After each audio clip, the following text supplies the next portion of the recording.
Welcome back student in my YouTube channel. Kindly subscribe my channel. Hope you are enjoying online study. Today we will study about the long period and short period goal of 5-year planning in India after independence. It is the second part of this chapter. Let's start long period and short period goals of planning. First of all, we will study that what are the short period and long period goals, what are their other names. So first of all, long period goals. अब long period goals क्या होते हैं? Which are common to all 5-year plan.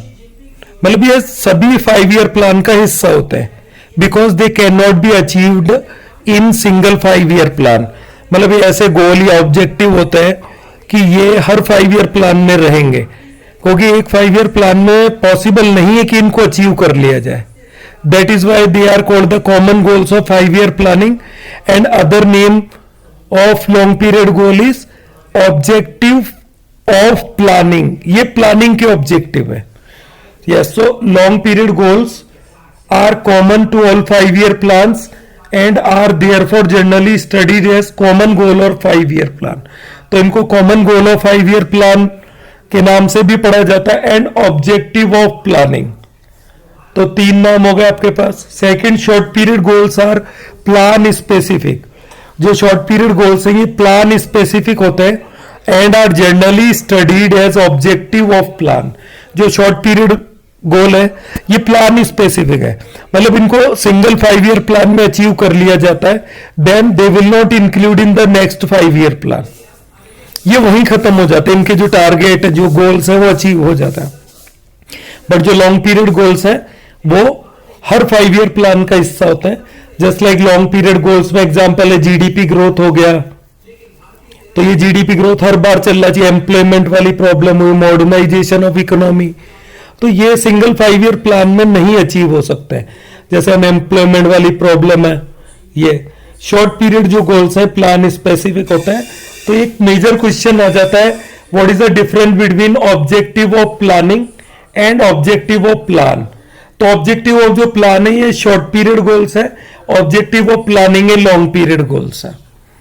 Depending on the ground realities, जो ground realities के according है, each plan is designed as a distinct plan with distinct set of objective. जब भी कोई 5-year plan launch होता है तो उसका पर्टिकुलर कोई ऑब्जेक्टिव होता है, वो उसी गोल्स के साथ लॉन्च होता है. It must however be made employee clear that objective of plan. तो ये क्लियर करना पड़ेगा कि एक तो प्लान के ऑब्जेक्टिव होते हैं referring to specific short period objective, जो शॉर्ट पीरियड ऑब्जेक्टिव को बताता है ईच प्लान के लिए. एंड ऑब्जेक्टिव ऑफ जो प्लानिंग है it is common referring to the long period objective. ये लॉन्ग पीरियड ऑब्जेक्टिव प्लानिंग को बताता है. Are not the contradict but complement each other. ये कॉन्ट्राडिक्ट नहीं है, एक दूसरे के कॉम्प्लीमेंट है. मतलब ये दोनों ऑपोजिट डायरेक्शन में नहीं है, they are complementary to each other. जब शॉर्ट पीरियड जो गोल्स अचीव होते जाते हैं तो उन्हीं की मदद से लॉन्ग पीरियड गोल अचीव होंगे. Truly speaking short period objective refer to plan strategy. Short period जो गोल है वो प्लान टू प्लान स्ट्रेटेजी होती है. हर प्लान के साथ ये स्ट्रेटेजी क्या होती है, चेंज हो जाती है. with the view to achieving the long period objective. अब लॉन्ग पीरियड ऑब्जेक्टिव को अचीव करने के लिए वो प्लानिंग और the common goals of 5-year plan. तो लॉन्ग पीरियड गोल्स को आप कैसे अचीव करोगे, शॉर्ट पीरियड गोल्स को पूरा करते जाओ हर 5-year प्लान में, और अलग अलग 5-year प्लान में आप सेट ऑफ ऑब्जेक्टिव बदलोगे शॉर्ट पीरियड गोल्स का. तो इन्हीं की मदद से long period goal automatic achieve होते हैं. So they are complementary to each other, not contradict. Next जो बॉक्स में क्वेश्चन है, why should plan have goals. Plans में गोल क्यों नहीं चाहिए. Without goals there is no planning. सबसे पहली बात तो है कि बिना गोल या ऑब्जेक्टिव के कोई प्लानिंग हो ही नहीं सकता है. अगर आप मार्केट जाते हैं तो आपकी क्या प्लानिंग है, शॉपिंग करना, घूमना. स्कूल आते हैं तो आपका क्या ऑब्जेक्टिव है, पढ़ाई करना. सो विदाउट ऑब्जेक्टिव और गोल तो कोई काम हो ही नहीं सकता. Planning is defined as the strategy that defines how to allocate the country's scarce resource. जो प्लानिंग हमको ये चीज बताती है कि हमारे देश की जो स्कार्स रिसोर्स है, लिमिटेड रिसोर्स, उनको किस तरीके से एलोकेट करना है डिफरेंट प्रोडक्शन एक्टिविटीज में, different uses with the view to achieve given set of goals. ताकि जो 5 ईयर प्लान के जो ऑब्जेक्टिव है उनका टारगेट अचीव हो सके। These goal often relate to the growth and social justice. और ये जो गोल्स हैं हमारे, ये हमारे किससे often related to growth and justice, ये हमारी ग्रोथ और जस्टिस से रिलेटेड होता है। So this is the answer of why should plan have goals, कि प्लान में गोल्स क्यों होने चाहिए, उसका ये आंसर है अपने पास। तो आप इसको पढ़े अच्छी तरह, अपने नोट्स में मेंशन करें, फिर लर्न करें। Now come to the long period goals. जो लॉन्ग पीरियड गोल्स हैं 5 ईयर प्लानिंग या प्लानिंग इन इंडिया, जिसको आप ऑब्जेक्टिव ऑफ प्लानिंग बोलते हैं। क्या बोलते हैं? Objective of planning. इनको स्टडी करते हैं। Planning in India focus on 5 long period goals. इनमें जो मेन है 5 लॉन्ग पीरियड गोल्स है या ऑब्जेक्टिव है अंडर। नंबर फर्स्ट है जीडीपी ग्रोथ। अब जीडीपी ग्रोथ का आपको पता है, जीडीपी ग्रोथ बढ़ती रहेगी तो आपके पास इकोनॉमी में प्रॉस्पेरिटी आती है, जॉब अपॉर्चुनिटीज बढ़ती है, पॉवर्टी कम होती है, सभी प्रॉब्लम दूर होती हैं। And what is GDP? The number of goods and services which is produce in an economy in an accounting year. एक साल में किसी इकोनॉमी में प्रोड्यूस होने वाली सभी गुड्स और सर्विसेज की जो टोटल वैल्यू होती है इज कॉल्ड, हमारा डोमेस्टिक इनकम बोल लो या ग्रोस डोमेस्टिक प्रोडक्ट, जीडीपी बोल लो। Increase in GDP gross domestic product implies increase in the level of output in the economy. अब जैसे ही प्रोडक्शन बढ़ता है तो लेवल ऑफ आउटपुट इकोनॉमी में बढ़ता है, तो इससे इनकम का जनरेशन भी बढ़ता है, एम्प्लॉयमेंट भी बढ़ता है, पर कैपिटा इनकम भी बढ़ता है। It implies an increase in the flow of goods and services in the economy. When the increase in the flow of goods and service in consistent over a long period of time, जब ये goods और services का production लंबे time तक consistent होके बढ़ता है, लगातार बढ़ता रहता है। कंसिस्टेंट मतलब लगातार बढ़ रहा है, ऐसा नहीं है शुरू के 2 साल बढ़ गया फिर तीसरे साल कम हो गया, फिर बढ़ गया फिर कम हो गया। कंसिस्टेंट मतलब लगातार बढ़ता है। Long period of time it is called economic growth. तो इसी को इकोनॉमिक ग्रोथ बोलते हैं, मतलब जब जीडीपी लंबे टाइम तक बढ़ता जाता है कंसिस्टेंट तरीके से, then it is called economic growth. तो आफ्टर इंडिपेंडेंट, हम इंडिपेंडेंट के time Indian economy was backward economy, but today we are developing economy है। Thus GDP growth lead to economic growth. तो इसका मतलब जीडीपी जो ग्रोथ है ये हमारी इकोनॉमिक ग्रोथ को लीड करता है। इंक्रीज इन बॉक्स में आ जाता है, increase in GDP lead to the economic growth. Increase in जो जीडीपी है लीड टू इकोनॉमिक ग्रोथ को बताता है। It implies a consistent increase in GDP और consistent increase in the level of output.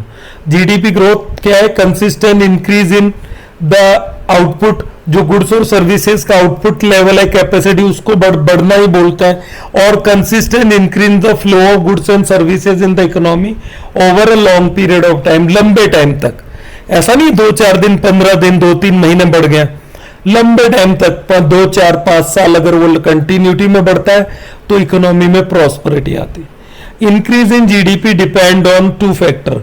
अब जीडीपी में इंक्रीमेंट होना 2 factor पे डिपेंड करता है। First, increase in resource base of the country, कि कंट्री का रिसोर्स बेस क्या है, नेचुरल रिसोर्स कितने हमारे पास, ह्यूमन रिसोर्स किस क्वालिटी का है। Second, increase in productivity, output per unit output, मतलब if we have a skilled person तो उनका प्रोडक्टिविटी बढ़ जाता है थ्रू इनोवेटिव टेक्नोलॉजी, या तो नई नई इनोवेटिव टेक्नोलॉजी से आप काम करेंगे तो पर यूनिट आउटपुट बढ़ जाएगा। खुद का स्किल होता है, इफ ऑल द पर्सन या manpower in our country is well educated तो प्रोडक्टिविटी बढ़ जाएगा। Planning in India is to ensure that, अब इंडिया में जो प्लानिंग की जाती है is to ensure that natural resource are fully explored and production technologies continuously improved. तो इंडिया में जो हमारी प्लानिंग का जो सक्सेस होना है वो किस बात पे डिपेंड हुआ, एक तरीके से कि नेचुरल जो हमारे पास रिसोर्स है उनका फुली एक्सक्रेशन हो, मतलब फुल यूटिलाइजेशन हो, और जो नई टेक्नोलॉजी है लेटेस्ट वो इंप्लीमेंट हो हमारे इकोनॉमी में, so that GDP growth achieve a momentum, ताकि जो जीडीपी ग्रोथ है उसको एक मोमेंटम, एक डायरेक्शन मिले, एक स्पीड मिले बढ़ने का। इधर बॉक्स दिया है 2 ways of increasing the GDP. First, discovery of more and more resources in the country. एक तो कंट्री में ज्यादा ज्यादा रिसोर्स को डिस्कवर किया जाए, जैसे कई जगह राजस्थान में भी पेट्रोलियम का रिजर्व मिला है, तो अगर कहीं हमारे कंट्री में किसी पर्टिकुलर जगह पेट्रोलियम का रिजर्व मिलता है या गोल्ड की माइंस नई हमको मिलती है एंड मेनी अदर मिनरल्स वगैरह जो भी हैं, then it will enhance the speed of GDP growth in our country. Second, innovative technology that enhance the productivity of output. Technology हमारे पास लेटेस्ट हो, उसका इनोवेशन हो, डेवलप हो, तो इससे भी हमारे पास जीडीपी जो है वो तेजी से बढ़ने लगेगा. तो ये दोनों पॉइंट थे हमारे पास मेजर जिन पे जीडीपी डिपेंड करता है. Now you are seeing the picture. In first picture harvester and second in thresher. So these are the modernization or mechanization of agriculture.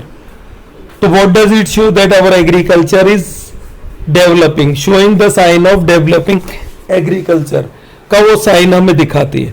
पहले क्या था, हल बैल चला करता था.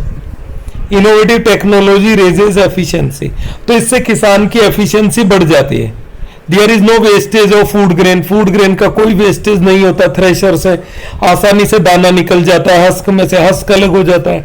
जो हस्क है उसको जो कैटल्स हैं उनका एज उनको फीड किया जा सकता है उससे. सेकंड आता है full employment. It is another long period goal. अब फुल एम्प्लॉयमेंट भी कोई सिंगल 5 ईयर प्लान में it can not be achieved, so it is a long period objective of our planning. Full employment refer to the situation when all the people who are able to work and willing to work. Full employment का मतलब होता है जितने भी लोग जो काम करना चाहते हैं and they deserve, they are capable to do work. If they are getting job, अगर उनको जॉब मिल चुका है then we can say full employment है.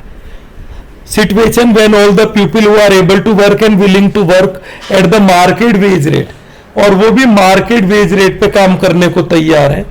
गेटिंग वर्क, उनको काम मिल रहा है.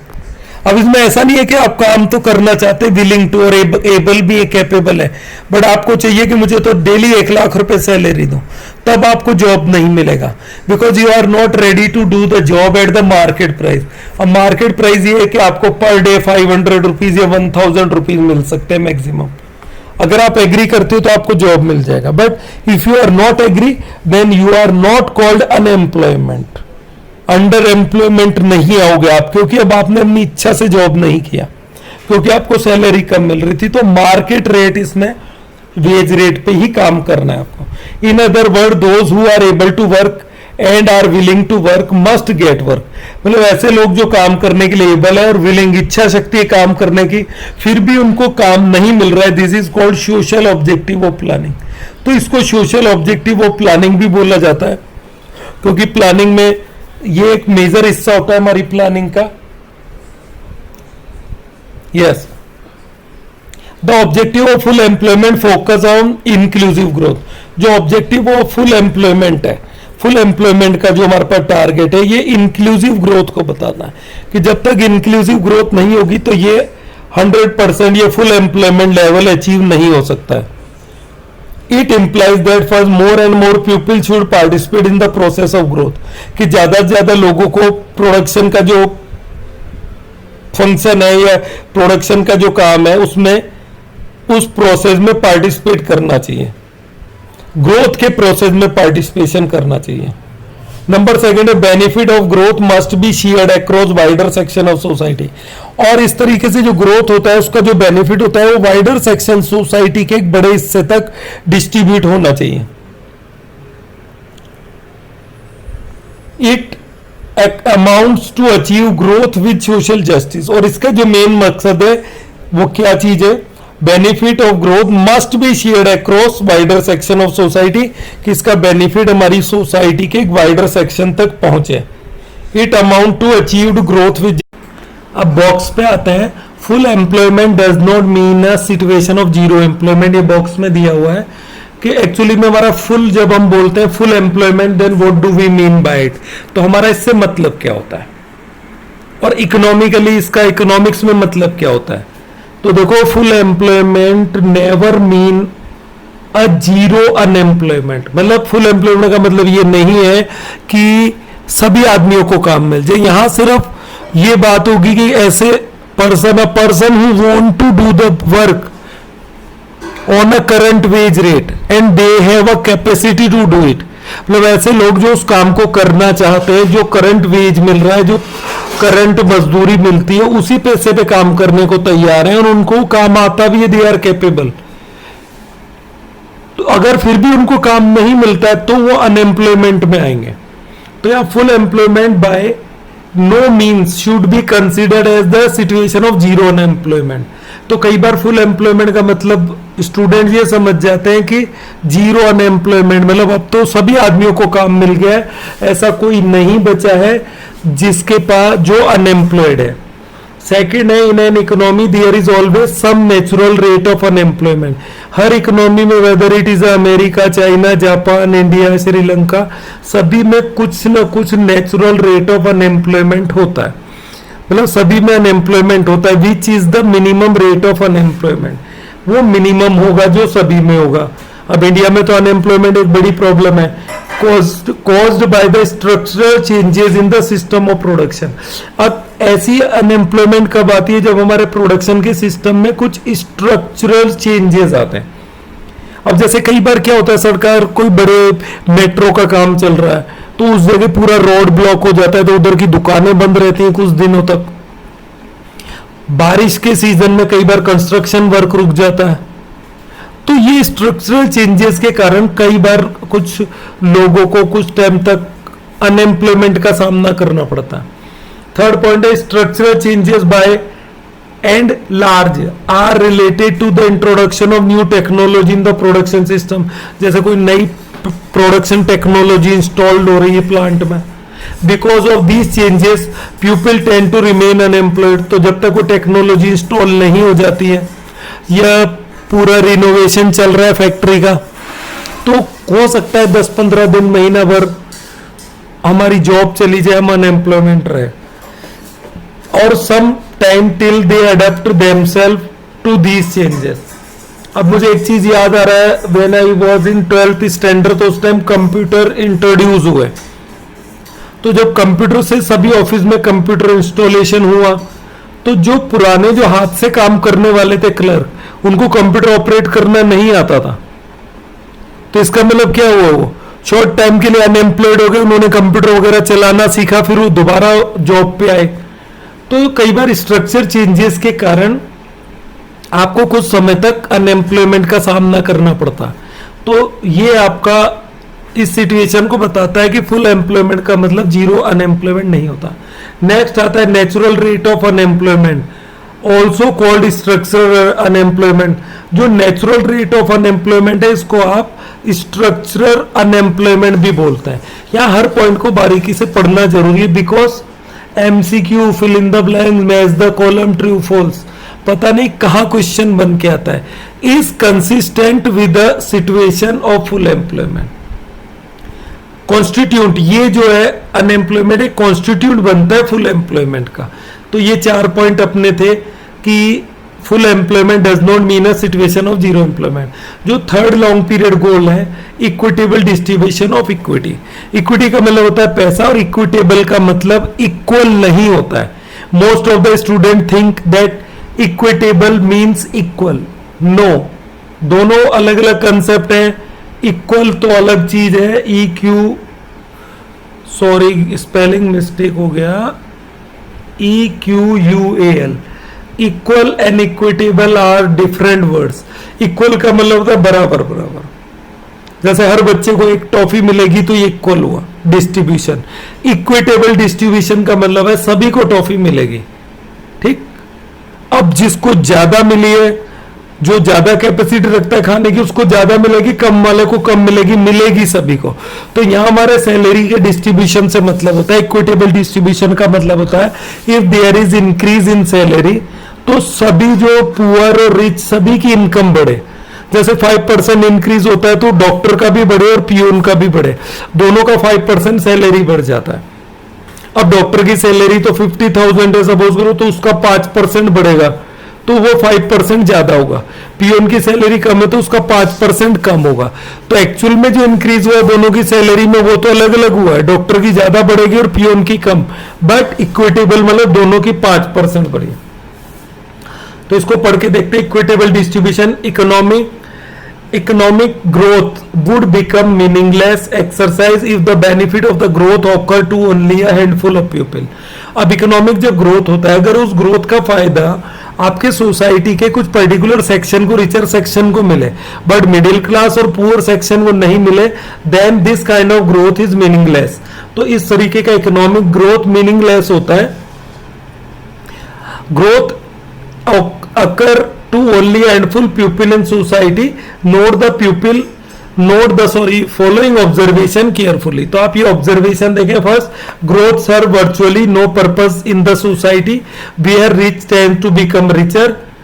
ऐसी सोसाइटी में ग्रोथ मतलब अगर अपनी इकोनॉमी में ऐसा ग्रोथ होता है जहां रिच पर्सन और रिच बन जाता है और पुअर जो है वो कंटिन्यूटी में स्ट्रगल करता रहता है और वो पुअर ही बना रहता है. भी गरीब आदमी तो कई सालों से अपने एसेंशियल ऑफ लाइफ के लिए स्ट्रगल कर रहा है, रिचर जो पर्सन है वो लग्जरी लाइफ जी रहा है. तो इस तरीके की जो ग्रोथ है उसका कोई पर्पस नहीं है, no purpose to serve in the society. Second है, benefit of the growth must spread across all section of society. अगर आपके पास इकोनॉमिक ग्रोथ होता है तो उसकी जो बेनिफिट है, अगर आपकी नेशनल इनकम बढ़ती है, डोमेस्टिक इनकम बढ़ती है, तो सभी की इनकम इंक्रीज होना चाहिए. उसका फायदा सोसाइटी के रिचर सेक्शन को, पुअर सेक्शन को और मिडिल क्लास तीनों को मिलना चाहिए. So that the distribution of income become equitable. और जब इसका बेनिफिट आपके सब सोसाइटी के सभी सेक्शन को मिलेगा, then it is called equitable distribution.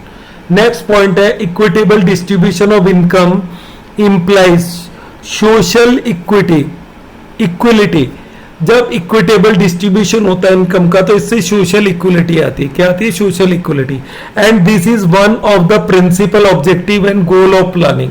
और सोसाइटी में इक्विलिटी लाना रिच और पुअर के बीच में, ये हमारी जो प्लानिंग है, जो डेवलपमेंट प्लानिंग है हमारे कंट्री में, इसका मेन ऑब्जेक्टिव है, जिसको अब सोशल वेलफेयर को इंक्रीज करना भी बोलता है.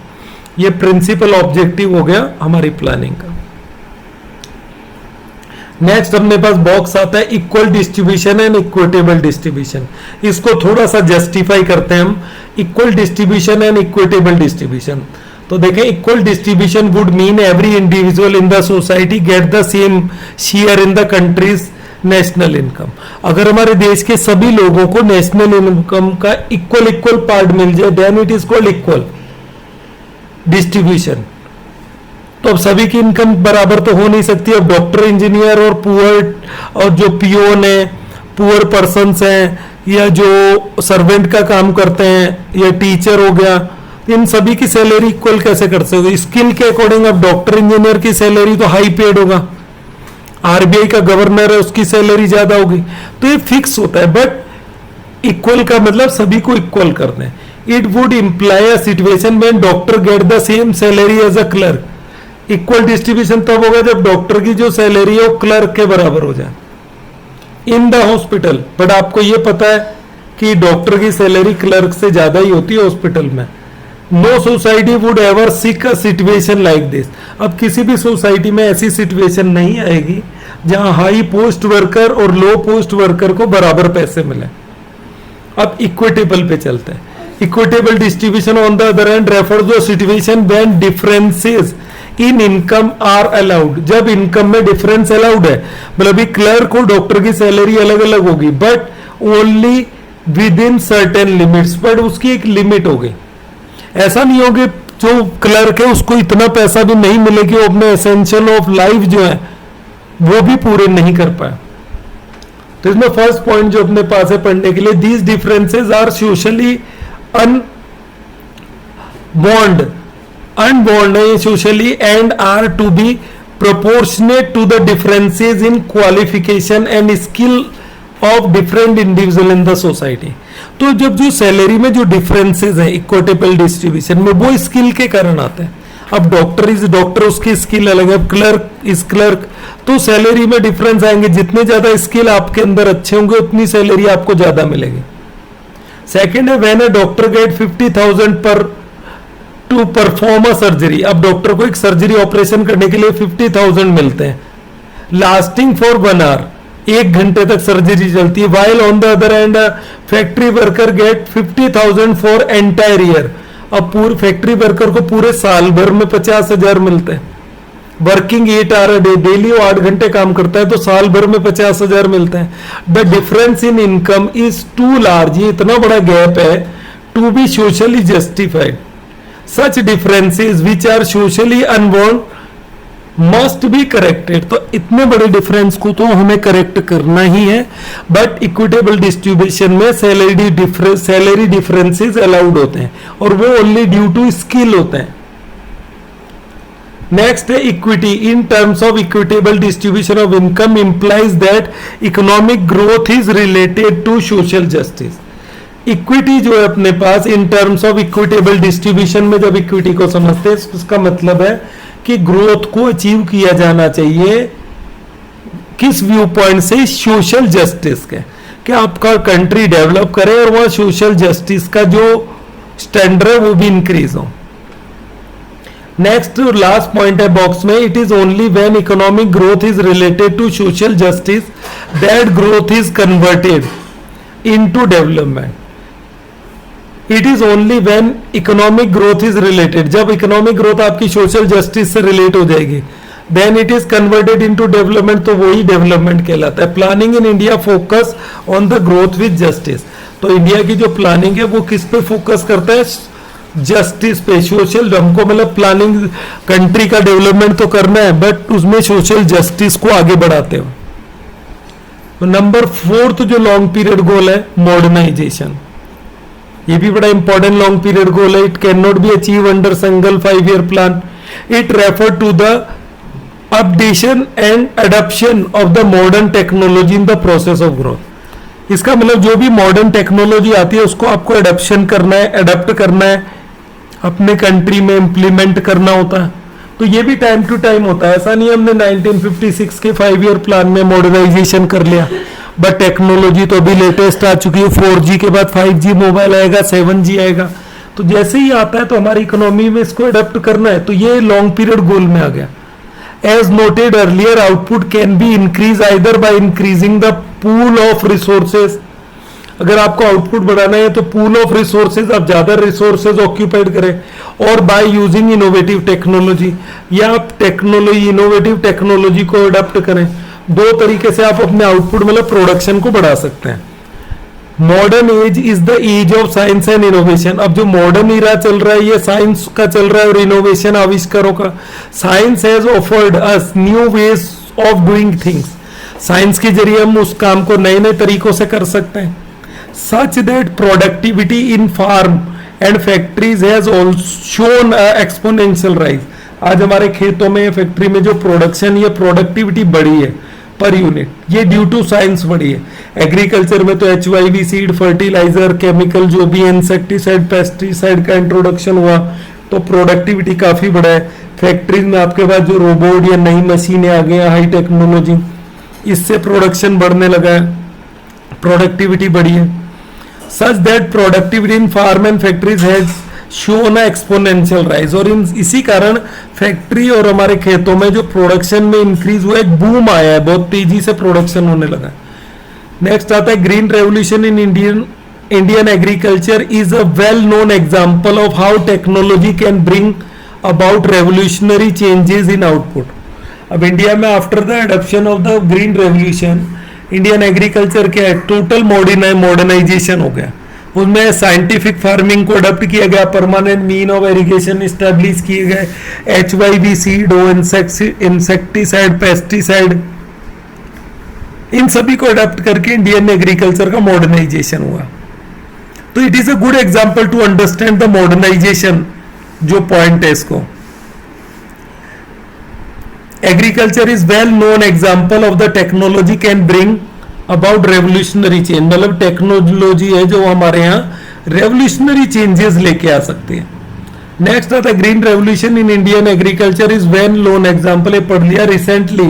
IT revolution has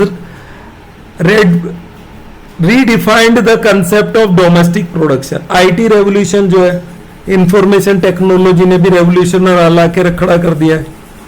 production through PBO, जो बिजनेस प्रोसेस आउटसोर्सिंग है, ये पॉसिबल हो पाया IT रेवोल्यूशन से। However, modernization is the context of goods of plants in India has a social angle as well. अब मॉडर्नाइजेशन जो है in context of the goal of plan, India में अगर गोल प्लान की बात करें तो इसका एक अलग एंगल, सोशल एंगल निकल के आता है। Here it refer to the modernisation of social outlook, क्योंकि हमारे यहाँ सोशल जो है समाज के सोचने पे कई बातें, तो जब तक हमारे जो सोसाइटी का आउटलुक बदल के नहीं आता है तब तक ये प्रॉब्लम बनी रहती है मॉडर्नाइजेशन। कॉन्वेक्शनल विजडम, जो पारंपरिक जो बुद्धि थी, विजडम विदाउट वैलिड रीजन, मतलब कोई उसके पीछे सपोर्टिंग नहीं था, कोई लॉजिक नहीं था, उसके बिना हम काम करते थे, कॉन्वेक्शनल विजडम है। Must give the way to modern outlook, मतलब पहले बिल्ली ने रास्ता काटा तो बुरा होगा, but today we can ask logically why it is bad sign. It includes issues like empowerment of wisdom, so that like men they also participate in the process of production and contribute to the process of economic and social prosperity. अब जो convectional wisdom थी उसमें तो आप क्या करते हैं, without any valid reason जो आपने सोचा उसको इंप्लीमेंट कर दिया। अब इसमें कौन सी इश्यूज आते हैं, लाइक एम्पावरमेंट ऑफ वुमन, इसमें वुमन एम्पावरमेंट नहीं हो पाता है, महिलाएं पिछड़ी रहती है, सो that they also participate in the process of production. अब महिलाओं के हक के लिए लड़ना, उनको आगे बढ़ाना, this is also called modernisation है। ठीक, तो धीरे धीरे इंडिया में हो रहा है ये मॉडर्नाइजेशन भी। It include issues like empowerment of woman so that they also participate in the process of production and contribute to the process of economic and social prosperity. तो ये पॉइंट भी मॉडर्नाइजेशन का हो गया। इससे जब आपका सोशल जो मॉडर्नाइजेशन होगा इससे भी आपका आउटलुक चेंज होगा, प्रोडक्शन कैपेसिटी बढ़ेगा। नंबर 5 जो पॉइंट आता है लॉन्ग पीरियड गोल में, वो सेल्फ सफिशिएंसी, मतलब आत्मनिर्भरता आता है। It refer to the state of being able to provide essential foods, essential goods without the help of other. Self sufficient का मतलब होता है it refer to the state of being able to provide essential good, मतलब अगर आपका देश आत्मनिर्भर है तो वो अपने जो नागरिक हैं उनको ये चीजें फ्री प्रोवाइड कर सकते हैं, essential goods, particularly food grains without the help of other. This goal was accorded a high priority during the first 7 plan. जो फर्स्ट 7 प्लान थे, फर्स्ट जो 7 5 ईयर प्लान थे, 1 के बाद दूसरा आया, तीसरा आया, तो ये उसमें हेल्पफुल हुए उन गोल को अचीव करने के लिए। So these are the 5 points थे। इसका आगे भी है, the basic idea was not to expose Indian economy to political pressure. Basic idea ही नहीं था कि हम अपनी इंडियन इकोनॉमी को वर्ल्ड इकोनॉमी के सामने बिल्कुल ओपन करके रख दें। Pressure from rest of the world, supply because world of जो अपने पास रेस्ट ऑफ द वर्ल्ड से इंडियन सप्लाई का काफी डिमांड होने लगा। Rest of the world simply because we are dependent upon them of the supply for of essential. Indeed it happens in 1965 when USA threatened to stop export or food grain to India. If it did not stop, then war with Pakistan. मतलब अगर US में ये threaten नहीं दिया जाता, धमकी, तो ये वॉर नहीं होना था। तो 19 जो इट हैपेंड इन 1965 में जो भी हुआ, you can understand it is the example here. India wanted to be self-sufficient in food grain production to avoid the uncertainties of supplies from rest of the world. अब दूसरा uncertainties जो थी, आत्मनिर्भर बनने के बाद क्या होता है, आपके पास ये गरज नहीं होता कि आपको अनाज भी मंगाना है।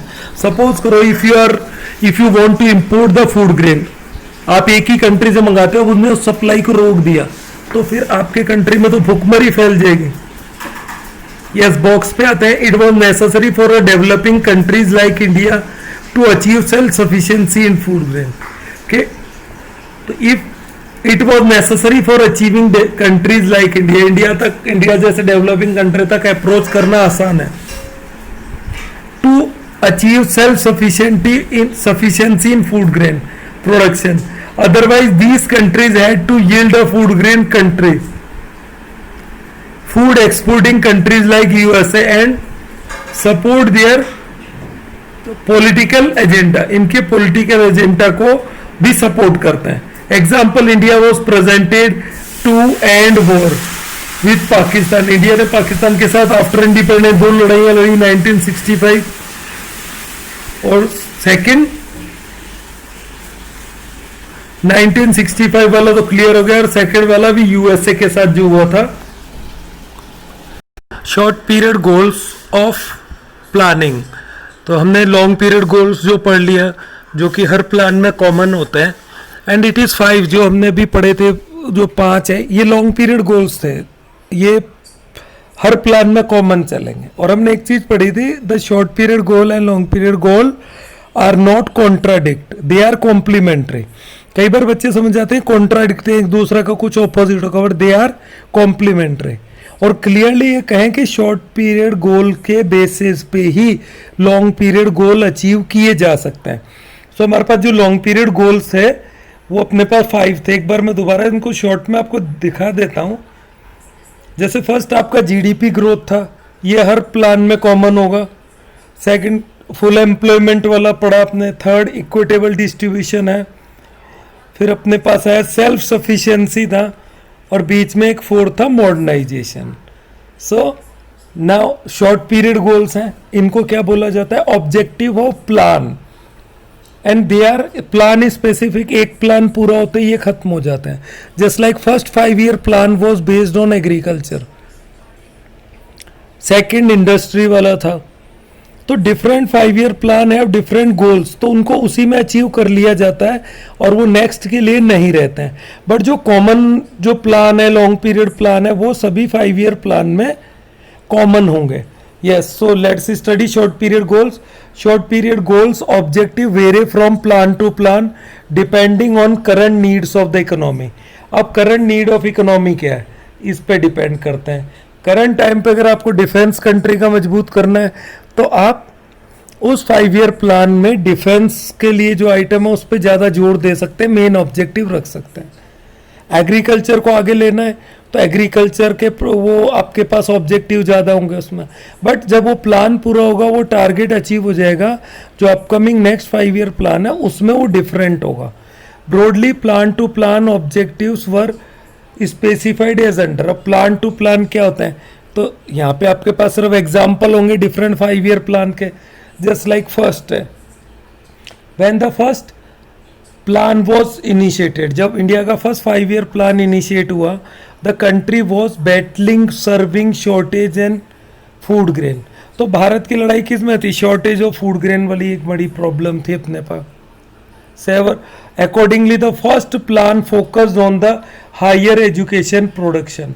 तो पहला 5-year प्लान तो एजुकेशन जो एग्रीकल्चर प्रोडक्शन को इंक्रीज करने के लिए फोकस्ड रहा. तो इसका जो प्रिंसिपल ऑब्जेक्टिव था फर्स्ट का, वो एग्रीकल्चर प्रोडक्शन या प्रोडक्टिविटी को बढ़ाना था. बट फर्स्ट 5-year प्लान में जो एग्रीकल्चर प्रोडक्टिविटी को इंक्रीज कर दिया गया. फिर सेकंड 5-year प्लान इंडस्ट्री पे डेवलप रहा. तो ये प्लान वाला ऑब्जेक्टिव था. सेकंड है enthusiastic achievement of the first plan promoted the planner to shift the focus from agriculture to industry. अब जब सेकंड 5-year प्लान आया तो उसमें एग्रीकल्चर का कोई ऑब्जेक्टिव नहीं रखा गया. यहाँ पे इसको इंडस्ट्री पे फोकस किया गया क्योंकि फर्स्ट 5-year प्लान की सक्सेस देखी थी. Accordingly increase in industrial production was taken as the principal objective during the second 5-year plan. तो सेकेंड 5-year प्लान का मेन ऑब्जेक्टिव क्या रहा, इंडस्ट्रियल प्रोडक्शन को इंक्रीज करना. जो भी आपने जो चैप्टर नेक्स्ट जो चैप्टर आएगा 4 जिसमें इंडस्ट्रियल स्ट्रेटेजिक ग्रोथ होगा, उसमें आप आईपीआर इंडस्ट्री पॉलिसी रेजोल्यूशन 1956 पढ़ेंगे. तो 1956 में आपका सेकंड 5-year प्लान लॉन्च हुआ था जो इंडस्ट्रियल डेवलपमेंट पे बेस्ड था. थर्ड पॉइंट है, third plan emphasise the need for self sufficiency of food grain. अब थर्ड 5-year प्लान दोबारा फूड ग्रेन में सेल्फ सफिशिएंसी आत्मनिर्भरता पे डिपेंड था. इसका मेन ऑब्जेक्टिव ये रहा production, while the fourth plan focused on price stability. फिर जो फोर्थ 5-year प्लान था ये हमारी इकोनॉमी में प्राइस स्टेबिलिटी का प्राइम ऑब्जेक्टिव लेके आया. Fuller utilization of manpower, मतलब प्राइस स्टेबिलिटी और जो मैन पावर है उसका फुल यूटिलाइजेशन हो, ह्यूमन रिसोर्स हमारे यहाँ वेस्टेज न जाए। नेक्स्ट फोर्थ जो पॉइंट है, elevation of poverty was the principal objective of fifth and sixth 5 year plan. अब पॉवर्टी एलिवेशन फिफ्थ और सिक्स 5 ईयर प्लान का मेन अपना ऑब्जेक्टिव रहा। While the seventh plan again stress to the need of greater employment, फिर 7 5 year plan में greater employment opportunities को generate करने पे जोर दिया गया। फिफ्थ पॉइंट है the eighth plan reinforce the objective of full employment. अब 8th 5 ईयर प्लान में फुल एम्प्लॉयमेंट वाला जो ऑब्जेक्टिव था इस पे जोर दिया गया। बिसाइड्स यूनिवर्सलाइजेशन ऑफ एजुकेशन, मतलब एजुकेशन का यूनिवर्सलाइजेशन तो करना है, उसके साथ फुल एम्प्लॉयमेंट का ऑब्जेक्टिव रखा गया अंडर 8th 5 ईयर प्लान। तो ये सारे अलग अलग 5 ईयर प्लान के ऑब्जेक्टिव्स हैं, that is why they are called short period goal और objective of plan. Now next जो अपने पास आता है 6 point, growth, price stability and environment sustainability were the principal objective of 9th plan. तो 9th 5 year plan के अपने पास main objective क्या रहे, growth, price stability and environmental sustainability. फिर नंबर 7 आता है 10th plan stressed the need for better quality of life. 10वां जो 5 ईयर प्लान था इसमें बेटर क्वालिटी ऑफ लाइफ का प्राइम टारगेट ऑब्जेक्टिव रखा गया। फिर 8th है poverty reduction, job creation and protection of environment were the focus area of 11th plan. 11th plan का focus area poverty reduction, job creation और protection of environment रखा गया। Next जो अपने पास 9th पॉइंट है 12th plan stress the need of sustainable as well as inclusive growth. तो 12th plan में अपने पास सस्टेनेबल और इंक्लूसिव ग्रोथ का टारगेट रखा गया। इसके बाद जो 13 5 ईयर प्लान है, जो 12th 5 ईयर प्लान है, इसका जो टाइम था अपने पास ये नीचे टेबल है, इसको देखो, ये 1 अप्रैल 2012 टू 17 था। फिर 18 में, क्योंकि अब पॉलिसी कमीशन का 2015 में नाम चेंज कर दिया गया था, पॉलिसी प्लानिंग कमीशन से पॉलिसी कमीशन बनाया गया। उसके बाद जो मोदी गवर्नमेंट थी इन्होंने 5 ईयर प्लानिंग को खत्म किया और 15 ईयर विजन प्रोग्राम को लॉन्च किया, जिसमें डिफेंस को टारगेट किया गया, भी डिफेंस जो है उसको मजबूत किया जाएगा। So these are the short period goal. और उसके बाद ये प्लान जो ऑब्जेक्टिव है टेबल, अब नेक्स्ट वीडियो में इसको ऑलरेडी मैं इसको डिस्क्राइब करूंगा, यहाँ मैं शॉर्ट इसका जो आपको दिखा रहा हूँ क्लिपिंग, ये देख लें आप। See you in the next part, जो कि 3rd पार्ट होगा। ये 2nd पार्ट था 2nd चैप्टर का। Okay, see you.